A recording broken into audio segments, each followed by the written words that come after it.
Hey everyone, it's Tiqqle, and in this video we're going to be talking about the developer update that came out for Shadowlands Alpha. Well, it's now Alpha, and it's going to be going into Beta next week. We're going to talk a little bit about what they were talking about, some thoughts on certain features and certain game systems that they're going to be introducing for testing and just for Shadowlands in general, primarily the Tower of Torghast, the Covenant system, and the Legendaries, and we'll talk about PvP a little bit. So let's just go ahead and jump into what they were saying, some of my thoughts, and then I want to know what you think, and maybe what I'll do after this video is do another one about reading your comments and kind of going over them with everybody. So with that being said, we'll also be talking about this and playing the alpha on stream every day, 9 p.m. Eastern Standard Time, twitch.tv/TiqqleThis, and let's go ahead and jump right into it. So number one, they talked about the alpha. The fact that the alpha is coming to a close, where they're going to be opening up beta. Beta will give out a huge wave of invites, I'm hoping, because I want you to check out the game, but I also want people to play with. I've been in queue for dungeons, and I have not been getting in for hours. That's been a little frustrating to me.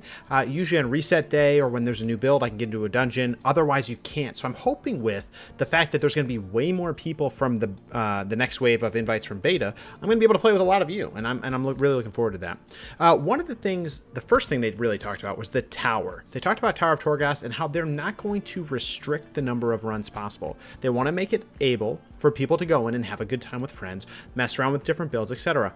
I am so happy about that because the tower is the number one feature I'm excited about. I've been playing it a lot, and to be honest, can it get repetitive? Sure. But if you're just goofing around and you don't have much to do, maybe you don't have an arena queues, maybe your friends aren't on for your Mythic Plus, it's not a raid night, you just have a bunch of buddies from the guild or whatever, you just jump into the tower and just goof around. I feel like it could be a really good way to just do that.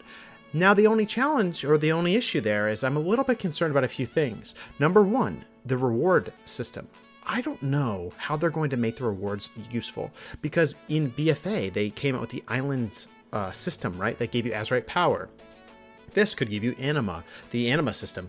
But here's the thing, BFA, the islands were kind of a bust. They were such a cool thing. I was also really excited the fact that it was RNG generated, randomly generated. There was AI and all that stuff.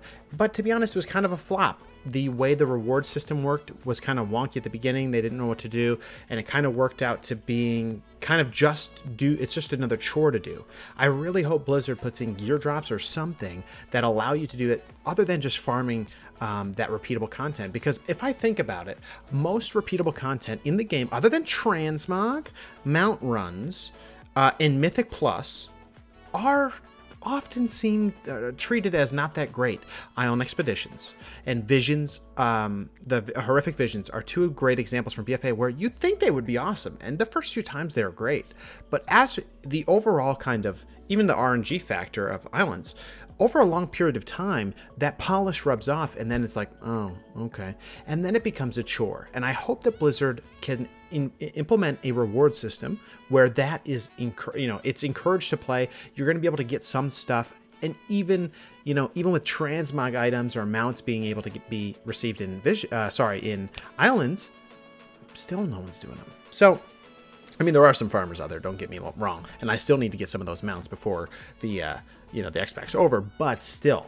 So I hope that the tower, they really incentivize it, and even if you're redoing it 1,000 times, there's still something you get out of it, even if it's just a little bit, or even if it's gold. Never mind, we won't go down the rabbit hole. I just hope something is there to motivate people. Let's go ahead, and this is such a minor thing compared to everything else. They talked about the beta coming up. They talked about covenants, and this is really going to be the bulk of this video, is about the fact that covenants are the big thing that people are talking about. I'm actually really surprised people aren't talking about Legendaries more, but Covenant is the game system that is going to be in the Shadowlands X-Pac that is going to be the core of everything, it seems like.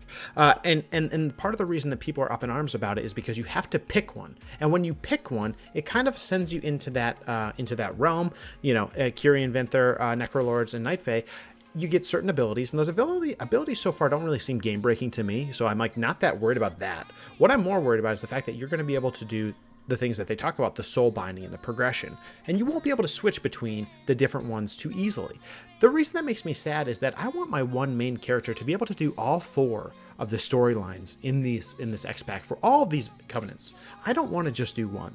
And everyone knows that everyone's going to pick the one that's best for their character. I get asked all the time, what's the best class race on Horde for Shaman? orc. Like, you know, you get that type of stuff. Well, that's not totally accurate, but it's close enough. You get those types of answers, and it's a little boring. I don't like that. I really don't like that about the racials. But for the Covenants, the thing is, you're not going to be able to switch too easily. And Blizzard actually said something after this in further interviews, and I'll do further videos about those interviews about PvP, Covenants, other deep dives. But this particular comment was that you can maybe pick Kyrian first, and then you say, oh, I want to go to Venthyr. No friction. You go right to Venthyr, no big deal. But if you want to go back to Kyrian, there's going to be some type of rep or some type of, you're going to have to get back into their favor. So I don't know what that really means. They they've said it's similar to Aldor and Scryer from BC, and that was like, you do not switch between those groups from my memory. But anyway, so this is really the focus of a lot of what they were talked about, and then a big part of what they talked about was soul bindings. This was cool. This hasn't been able to be tested yet. I haven't seen these yet. This is the first time we went through an example. And it seems kind of interesting. From a PvP perspective, I think it's cool. It'll be flavorful. But then again, corruptions are kind of cool from a PvE perspective-ish.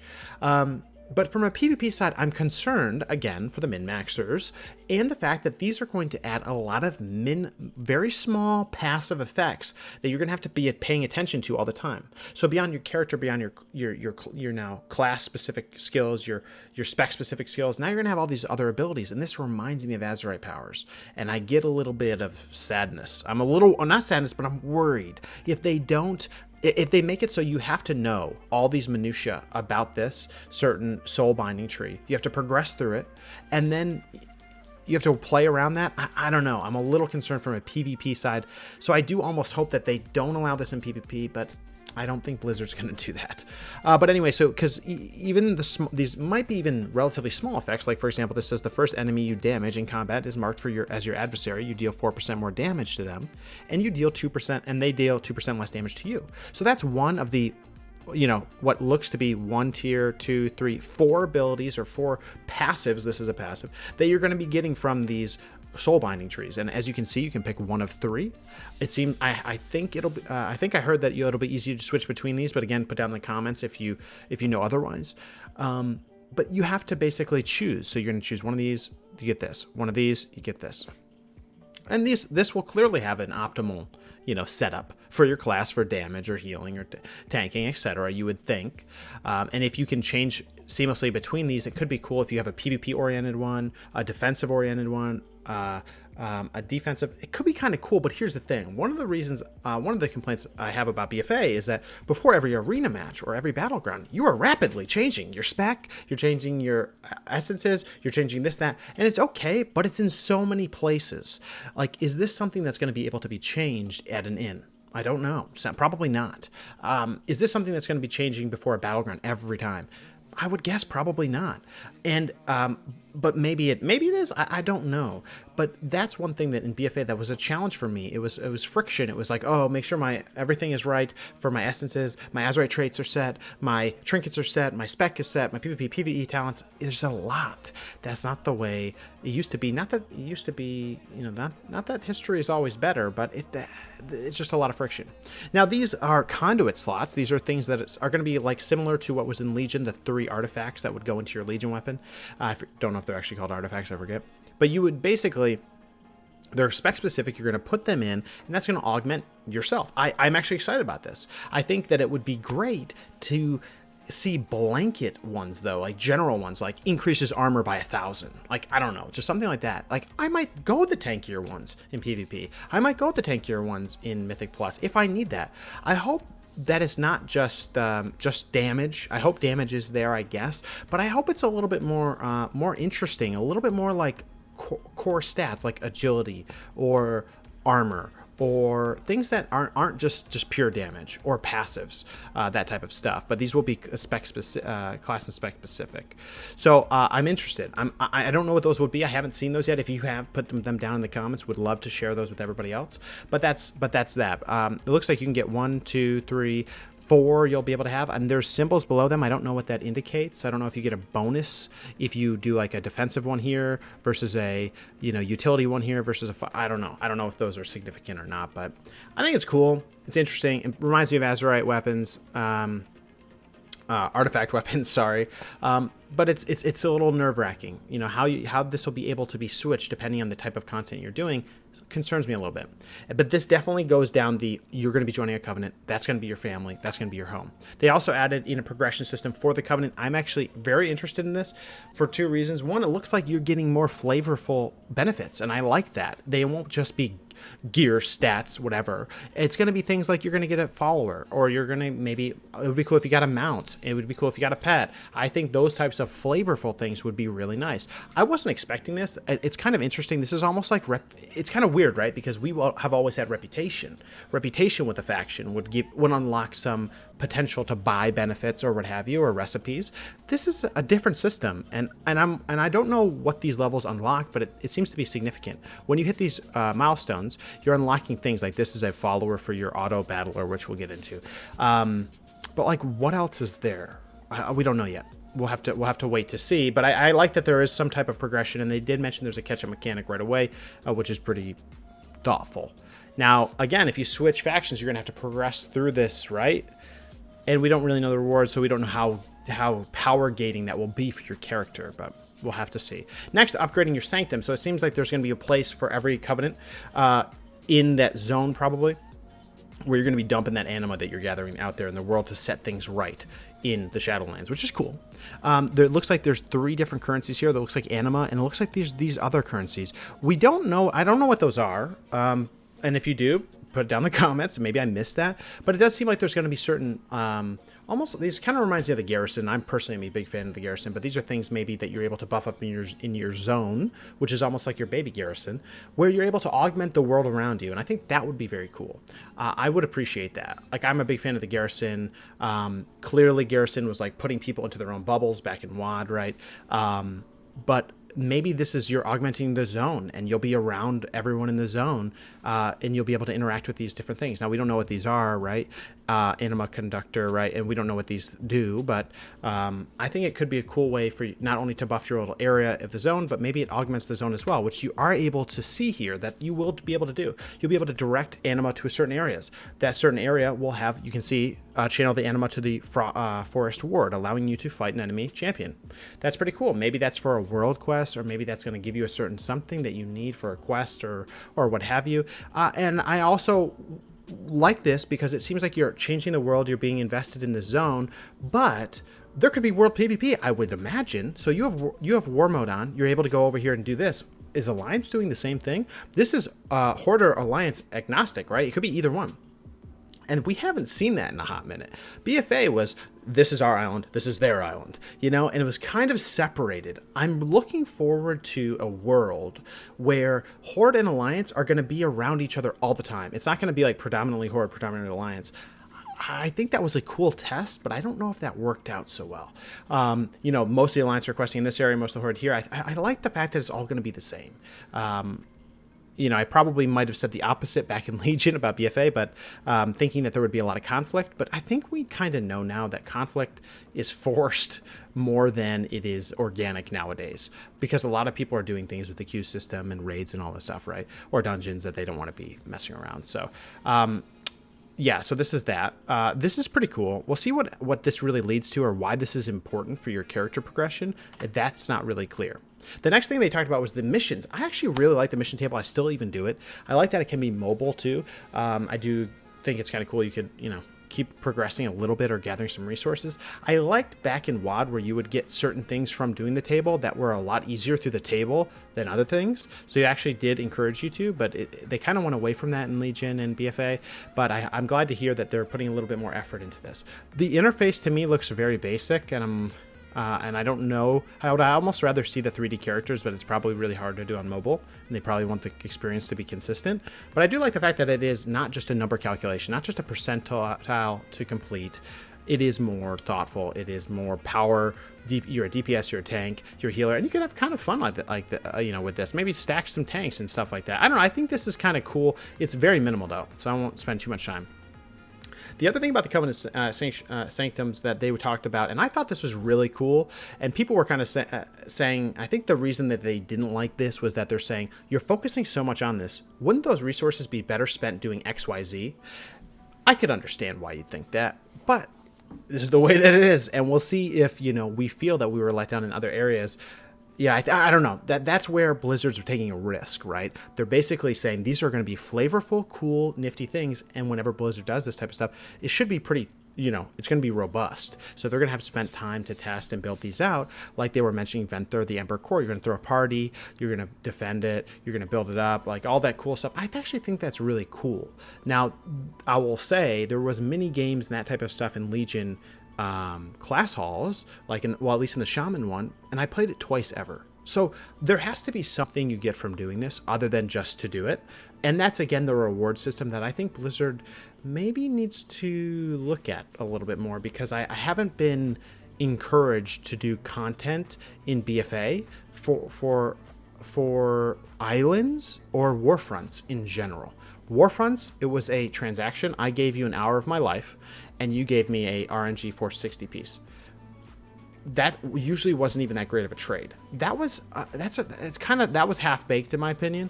Islands, I did it for Azerite power, but I didn't do it for anything else. So it's weird. Like Warfronts gave you gear. Do you think that would actually be motivating? It wasn't to me at all. I actually think my personal opinion is that Warfronts were another thing that I was super excited about, unique to BFA, but to me it kind of fell short of really being a fun experience. So you just wonder, maybe these additional things like Ember Core, Path of Extension, Abomination, maybe these are just destined to be troubled because it's not the core competitive areas of the game. Rating, Mythic Plus, PvP. Tough to say. I want to know what you guys think. Put it down below. What do you guys think of the Ember Core and all these other ones that are kind of specific to the Covenants? Do you think it'll be cool? What could they do to incentivize you to actually do these things as well? I would like to know. They talk about the dungeon. I hope this is a Trial of the Crusader type thing. They didn't really mention that, so I don't think it will be, but that would be kind of neat if it was that type of style of kind of chaos. They talked about the Maw and how it's going to be chaotic. I looked at the map in-game. Like, I actually looked at the map for the Maw. It seems small. Like, if you look, I don't know why I think this, but it just looks small to me, especially because there's so much white space around here, right? And there's just not that much, and it looks like there's like a lot of, places you can't traverse. So if this is going to be the endgame zone, is there a lot of space here? I don't really get it. I'm not insulting. I'm just saying, like, if you look at this zone, I almost want to compare the text size, right? Like this zone is actually pretty big. It takes a while to traverse, but this just seems a lot smaller. I'm not sure. Maybe it is. Maybe the map has to fit into this frame, and it's actually a lot bigger. It takes you a while to get around, but to me, it just kind of seems a little small. But anyway, they talked about the Maw. They showed a lot of visuals for the Maw. I thought that was pretty cool. It's a little unclear to me how this zone will be used that will be different from other endgame type zones. Like Argus, that zone with all the rares and stuff like that. That, or the island in Legion, what is it called? The Broken Shore. There were these zones that were introduced. They were useful for a time, and then they went away. And usually this was a huge spike of you'd use the zone, you'd go farm stuff there. Argus similarly, you'd go do stuff here, you'd farm stuff, and then you'd leave. Like, what will keep us coming back, and why will it be kind of, I don't know, will it be dynamic? It sounds like it's going to be particularly scary. If you kill too many mobs, someone's going to get mad and come hunt you down. I'm not really sure how that'll work, but I'm curious because it definitely seems like it's going to be important. Now, the zone reminds me of Diablo. It looks very cool to me. The theme is pretty dark, but it's pretty rad. The big mobs as well look pretty awesome, so we'll see. So with that being said, the few other things they talked about, they didn't really talk about Legendary Rune crafting, but that is a huge deal. I think people are very focused on Covenants, which is a huge game system. It's going to be what we're going to be farming and using a lot. But Legendaries, to me, are more game-breaking. Or a risk of game breaking that I'm really worried about. And I hope that they come out with being able to test this soon, because I don't know.